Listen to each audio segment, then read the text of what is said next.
Hey guys, Buffing Game Man today, bringing another video for our tactical weapon series. This is going to be part 13 in our tactical weapon series. So today we're going to focus on a little bit more Cold War weapons. However, we do have some Modern Warfare weapons in here. With the recent buffs and nerfs for a lot of the Cold War weapons, we have a lot of weapons with other attachments which are now viable. So let's go ahead and we'll jump right into it here. I'm going to back out and we see one of the final designs here we'll be getting into. Let me back out and we'll go up to our AKS-74U build. So this one, I'm going to strip this thing down. This is the Cold War AKS-74U. So you can actually make the AKS-74U from the Modern Warfare AK. But what we're going to do is at base, we're going to go ahead and go with the GRU suppressor or the PBS-4. That'll give us that sound suppression vertical recoil control for the Cold War weapons only, which is interesting. We get that vertical recoil control. This is something that came, I believe, the mid-season patch for Season 2. They added this pro to the weapons, the suppressors for the Cold War weapons.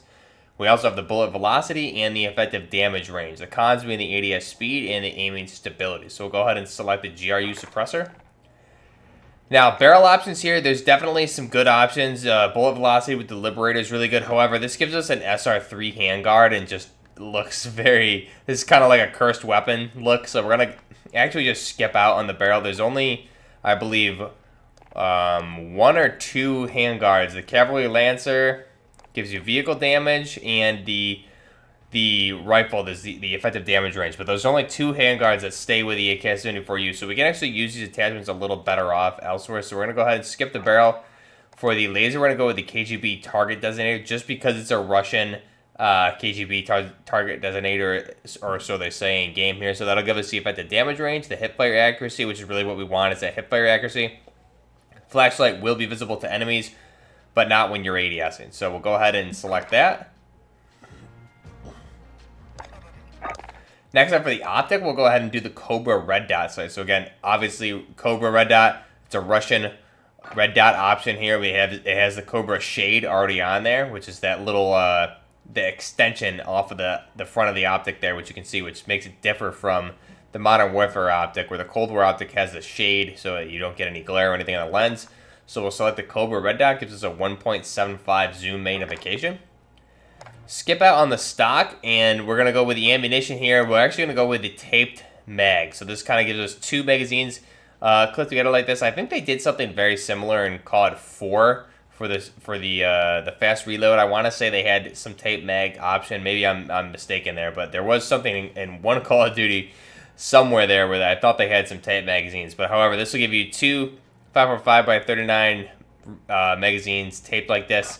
That way when you reload, you just take the magazine out, flip it upside down, and you stick the other one in the weapon there. You can see they're just taped together so you reload faster, improves your reload quickness, and again, it looks pretty aesthetic as well. So go ahead and select that. And then for the underbarrel attachment, we're going to want the Spetsnaz grip. That'll give us the vertical recoil control and the horizontal recoil control. The cons being the firing movement speed and the ADS speed. There's also some other options here like the Bruiser, the Patrol that you can utilize here. Even the red cell foregrip will give you the hipfire accuracy as a plus there as well. And I believe that's the only one that really gives you the hipfire accuracy besides the Bruiser there. So those are two options you can go with there. For the purpose of this, we're going to go with the Spetsnaz grip. And that'll give us our Cold War AKS-74U. You can see there definitely some liberties taken with the laser, how it's kind of just like, you can see it's got that metal strap around the top of the handguard. I'm pretty sure for heating purposes it would probably melt that, but regardless, there it is. It does look pretty aesthetic. I do like it. It's definitely a nice tactical looking weapon, and again, very effective in Warzone. So we'll go ahead and select that. That's our AKS-74U. And then for our sniper rifle here, we actually have the LW3 Tundra, the L96. So we'll select this, strip this down. We have the base LW3. And what we're going to want to do here, we'll go ahead and put on the wrap suppressor for the sound suppression, vertical recoil, bullet velocity, and the effective damage range. Same pros we just went over with the GRU suppressor. For the barrel, we're going to want the combat recon for all sniper rifles for Cold War. This is the one you want. It gives you the best bullet velocity. The cons are the aiming stability. And next up for the laser, we'll skip that, as well as the optic. For the stock, we're going to go ahead and do the SAS combat stock. I think it gives you a really nice look to it. And then the pros and cons are the pros, you get the firing movement speed, aim walking movement speed, and the ADS movement speed. The cons is just the hipfire accuracy, but you're definitely not hip firing with this. The other option here would be the Raider pad is also a good one too. But we'll go with the SAS combat stock. Skip out on the grip. For the ammunition, we'll do that 7-round speed mag, so we get 2 extra rounds there in the magazine. And then for the underbarrel, we're going to want the bipod for that vertical and horizontal recoil control. Cons are the sprinting movement speed. So we'll select that, and that is our L96 or our LW3 Tundra. Next up, we'll go ahead and go to our M60. So the M60 here, we'll go ahead and strip this down. Some different attachments here. This machine gun's a little bit... I'm kind of indecisive as whether or not I like this, but we'll go with some new attachments here. The SOCOM Eliminator, since they did update the position concealment attachments here, you can fire this and you will only flash on the minimap, so you won't stay there long enough to really be pinged. So the SOCOM Eliminator gives you the vertical recoil control, aiming stability, and the position concealment. And then we also have the ADS firing movement speed, shooting movement speed, and the horizontal recoil control as the con there. So we'll select that.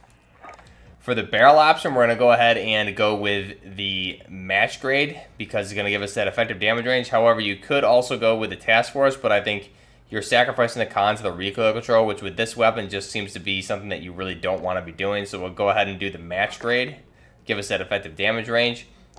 Then for the optic, I'm going to go ahead and put on the Vision Tech 2 times or the LCAN there, just so we can have a little bit easier time getting on target and staying on target, and you have good eyes on our target that we're engaging, because the M60 seems to bounce quite a bit. So the re-grip tape, we're going to go with the Serpent tape for the ADS speed. The cons is a sprint to fire time, but again, we're not really doing that with this weapon.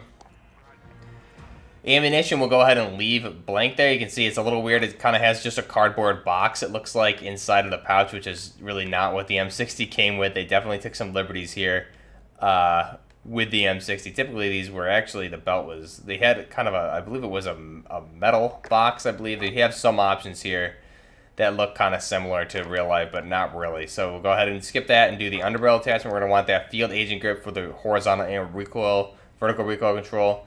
Cons are the firing movement speed and the ADS speed, but again, we really don't care about that, so we'll go ahead and select that. And this is our M60, or our PIG. I believe this is an M60, an original M60, or an E1. It looks, again, really nice. The classic M60 from the Vietnam era.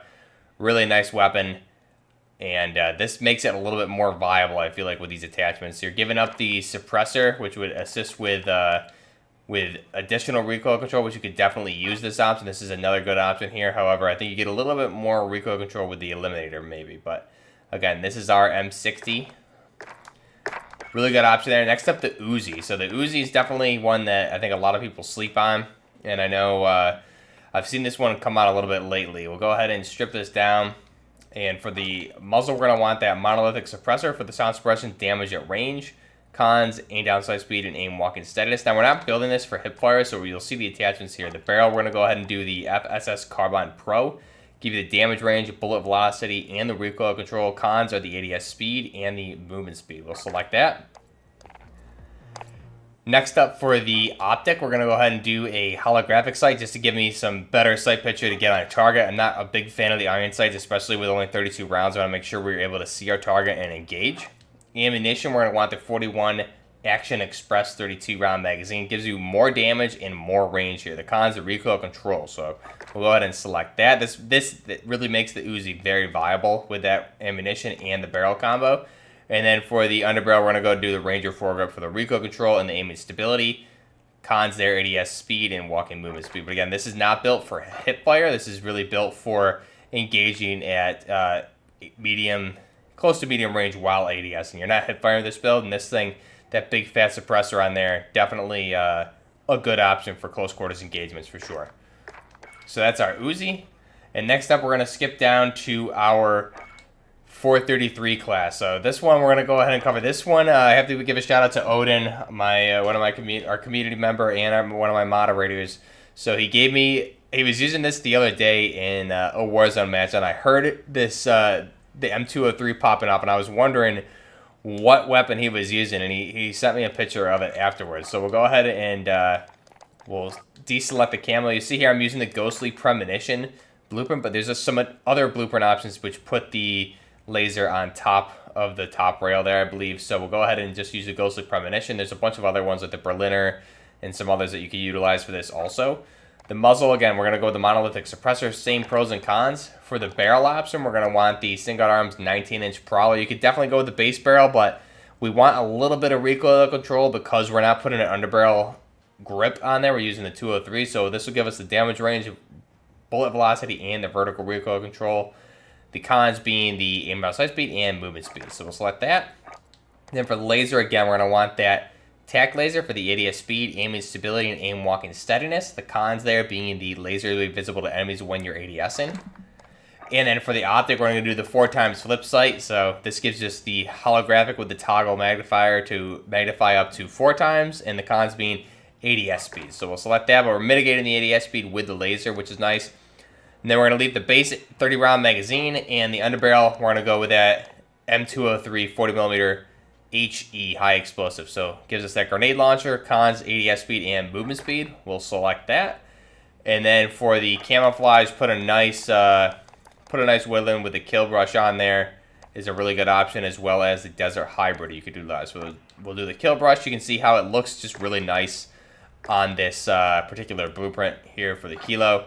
And that is our H&K 433 with the underbarrel M203. And like I said, Odin was using this in a Warzone game a while back, and I just heard him firing this 203 in the explosion. I was just curious what on earth he was using, and he used it very effectively too. Really nice build. You can see this looks extremely tactical. Really, really nice weapon. So that's our H&K 433. And then for our secondary, we're going to run the Jacques 12. So this one, I got to give a shout out to Kaz, part of the community there. He did just start a YouTube. I'll go ahead and leave his link down below as well. And this is really the Jacques 12 that he's been using a lot in his gameplay. I think he has a couple of videos on it. So we'll go ahead and do the for the muzzle device, we're going to want the monolithic suppressor there. There's definitely some other options you can go with for tighter pellet spread, but we'll go with the mono suppressor. The underbarrel, or the barrel itself, we're going to want the ZLR J3600 to give us the damage at range, tighter pellet spread, which is key for this.